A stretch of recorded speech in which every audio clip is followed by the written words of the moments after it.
D'il y a 10 jours, les policiers n'ont commis aucune faute disciplinaire lors de la fameuse intervention du 12 août qui a déclenché les violences avec décidément intouchables les policiers. On attend que des sanctions soient prises. On attend que les policiers qui nous ont gazés, qui nous ont tirés au flashball avec acharnement soient sanctionnés. En aucun cas c'était de la violence gratuite, c'était une violence de colère. Parce qu'on n'a pas été respecté pendant un deuil, on a été considérés comme des animaux. On n'est pas des animaux. Maintenant il faut nous respecter, on est des citoyens à part entière, on paye des impôts, on vote comme tout le monde.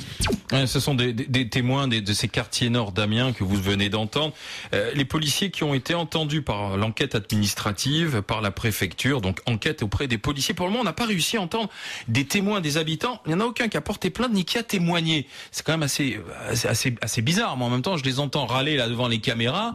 Mais ici, ils ont des preuves. Il faut aller les donner aussi. Il faut aller porter plainte. Étienne, est-ce que les policiers, une fois de plus, on démontre que c'est une enquête qui est biaisée dans cette affaire? Je pense qu'il faut relativiser tout. Il faut savoir que selon que tu es policier ou selon que tu es citoyen dans ton quartier, tu perçois totalement différemment l'intervention des policiers. Les policiers, quand ils arrivent, eux, ils arrêtent quelqu'un, ils ont des stratégies qu'ils répètent à l'école de police, ils immobilisent la personne, ils sécurisent, etc.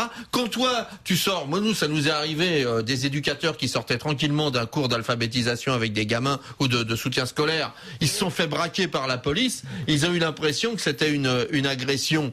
Mais pour les policiers, ils faisaient leur boulot, c'est-à-dire ils sécurisent, ils plaquent au sol, etc. Donc, la façon de percevoir l'intervention policière est toujours, c'est très compliqué. Pour les policiers, ils sont intervenus selon la procédure. Pour le citoyen qui se fait plaquer au sol et braquer avec un flingue, il a l'impression d'être agressé. Surtout s'il est totalement blanc comme neige. Moi, je l'ai vécu, ça, d'être plaqué contre une bagnole à 11h du soir par la police, d'être braqué alors que j'étais tranquillement en train de. Ouais, mais comme c'est la préfecture qui fait l'enquête, on peut se dire alors là, est-ce que la préfecture est complètement impartiale dans cette affaire? C'est important parce que je veux dire qu'il n'y a pas deux poids deux mesures dans les interventions policières et qu'on intervienne dans un quartier pour arrêter des gamins de 16 ans, comme là les gamins qui ont été arrêtés la semaine dernière, Wilfried, Ulrich et Christopher et Kevin, qui sont les jeunes qui ont été arrêtés la semaine dernière. C'est des mineurs.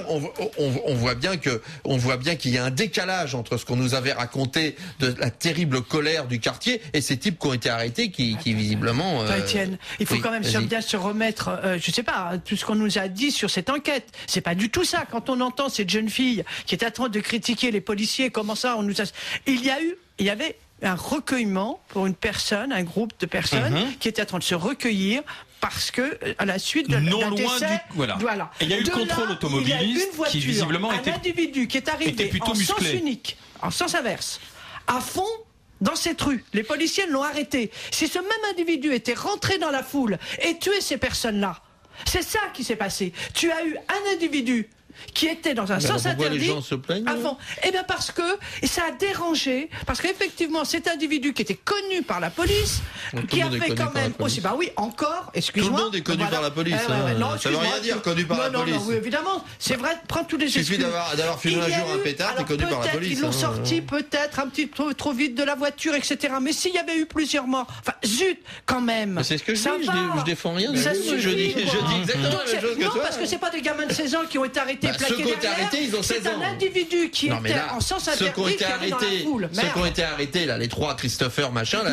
ils ont 16 ans. Voilà. Et alors, ils ont 16 ans, ils emmerdent le monde. Est-ce que c'était à la préfecture de faire cette enquête? Mais justement, j'avais compris que le changement c'était maintenant. Je vois que c'est exactement comme avant, parce que c'est l'enquête administrative et on donne toujours raison aux policiers. J'ai jamais vu le résultat d'une enquête administrative où on critiquait les policiers. Oui, mais justement, c'est peut-être là le problème. Je vois que là, avec Hortefeux, c'était pareil, avec Guéant, c'était pareil. Je ne constate aucun changement.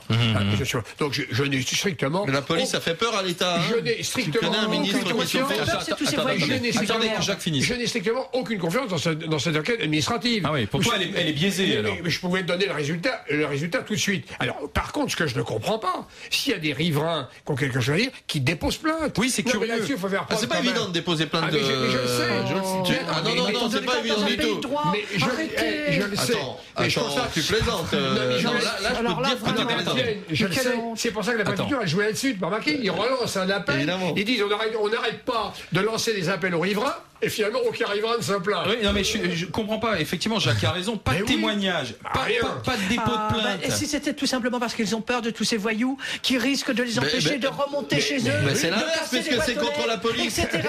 Réfléchis, tu dis n'importe quoi. Non, je dis pas c'est contre la police, c'est pas contre les gens des quartiers. Non. Bah si, parce que là, justement, la préfecture demande à ce qu'on témoigne contre la police. Voilà. Moi, je comprends pourquoi est-ce qu'ils témoignent pas contre la police. Parce qu'il y a peut-être rien à reprocher à la police. Ils ont certainement. Ils ont peut-être aussi peur d'aller témoigner contre la police. T'as déjà vu un policier venir emmerder les gens pour monter chez eux, alors que les voyous, quand tu fais contre eux, dans ta cité, peuvent plus y rentrer. Là, que tu as eu la trouille d'aller à la police. Là, c'est pas le cas, c'est l'inverse. Mais il y a peut-être rien. Pourquoi ils auraient peur de la police? Mais pourquoi? Parce que c'est vrai que c'est toujours très difficile d'aller témoigner contre. Et c'est normal, c'est très difficile d'aller témoigner contre la police, qui a priori, et c'est normal, a l'assentiment de l'ensemble de la nation. Donc c'est vrai que c'est difficile de dire j'ai été frappé par un policier, et les plaintes sont très difficiles à déposer parce qu'on est déjà obligé d'aller dans le commissariat, et que tout le monde, surtout dans ces quartiers, parfois a eu déjà des rapports difficiles avec la police. Si jamais tu es en train d'essayer d'obtenir des papiers, tu es en train d'obtenir des trucs, tu les as jamais, etc.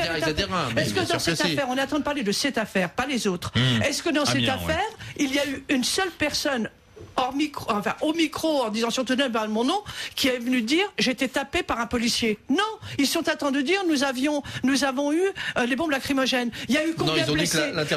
16 blessés chez les policiers, pas un seul blessé chez le particulier. C'est vrai, c'est pas grave, c'est des policiers qui aiment. Arrête de délirer. Mais non, je délire pas. Je veux dire que par exemple, je vais te donner par exemple un abus de langage qui a été évident pendant cette affaire. On a parlé de tirs de chevrotine et après on a parlé de policiers blessés. Automatiquement, dans notre esprit, on a fait le lien entre les tirs de chevrotine et les policiers blessés. Heureusement pour nous, heureusement pour eux, aucun policier n'a été blessé par des tirs de chevrotine. Heureusement. Il y a 16 policiers qui ont été blessés. Mais tu peux recevoir un caillou et t'es blessé. Heureusement, personne n'a été blessé par tir de chevrotine. C'est important.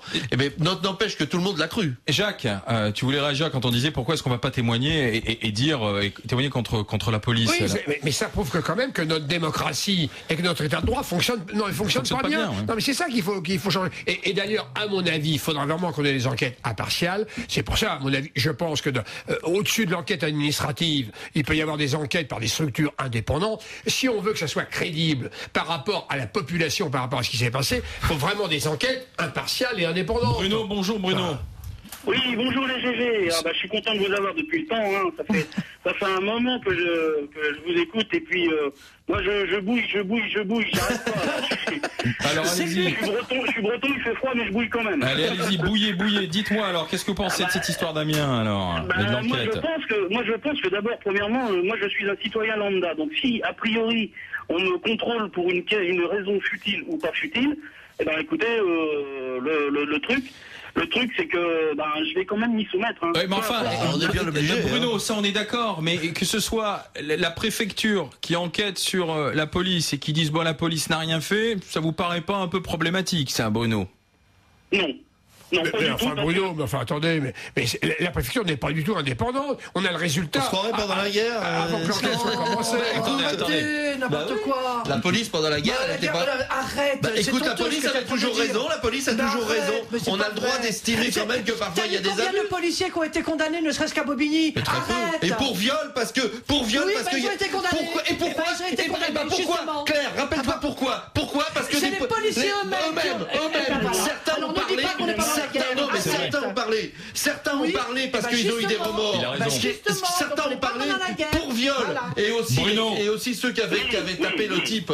Ils ont été condamnés. Mais Bruno, c'est très chaud. Oui, parce que j'en ai marre. On donne toujours raison aux voyous. Mais pas du tout, c'est l'inverse. On n'est pas dans un pays où on donne raison aux voyous. Je salue Bruno qui était dans le Morbihan. On écoute. Il a eu beaucoup de mal à nous avoir. Mais Bruno, désolé. On vous envoie un t-shirt des GG, Lorient 98.8 et Vannes 93.9 pour écouter RMC en Bretagne dans le Morbihan. Un mail pour terminer, celui de Norman qui nous écoute à Malte. Il dit: cela devient vraiment lassant qu'en France, à chaque problème en banlieue, on remet systématiquement l'intervention des policiers en cause et par là même leur crédibilité. Alors il dit: je vis à Malte, ici la délinquance est très faible. Excusez-moi, sûrement parce que quand la police intervient, les médias la félicitent au lieu de lui cracher dessus. Il est quasi